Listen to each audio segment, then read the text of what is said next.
sawdhowaada saaxiibyaal ramadaankii waxaa waaye xaaladiisa ju'uura waaye markaad joogto Bangladesh marka xilliyada anfurka oo kale meelahan oo kale la yimaadaa carafta kusoo galayso waxaa waaye calooshaada adoo wax cunay buu sameeyo mafahanti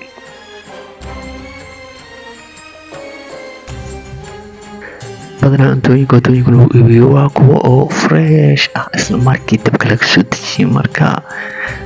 waxaa waaye istaaga ka dharjile waa bis adoo taagan aad toos u xareyne meeshaan hadaa imaado waxaa waaye cunto kala nooc abuu sambuuska soomaaliga hataa waa laga helaa oo dhadhankiisa kaal iska arag hal habadaa dhajisid waxaa waaye waa kaa badan yahay caloosha isla markii waxaa waa buuxsamay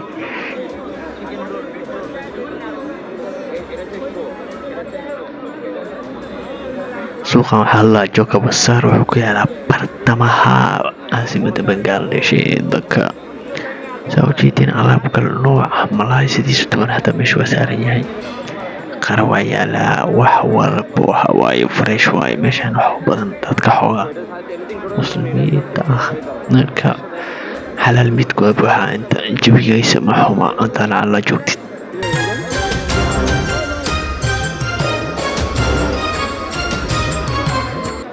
waxyaalaha ugu badan oo ku jeclaysiinayna meelahan oo kale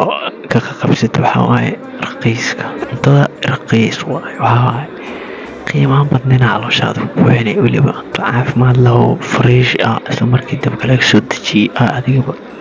caraftiisa iyo kuleelkiisa gacanta ka dareemaysid waxaa laga yaabaa 3 bus inaad u qaadato wax ka yar 0.3 ama $1 marka ma xumo meeshaan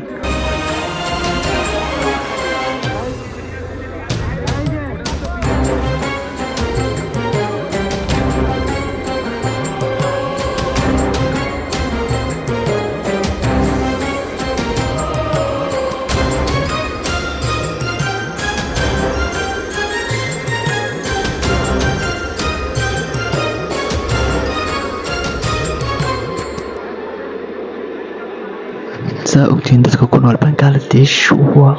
waxay u badan yihiin boqolkiiba 90 dad muslimiin ah soo dhaqankooda ma adko iyo bulshada dee kamid noqotid soo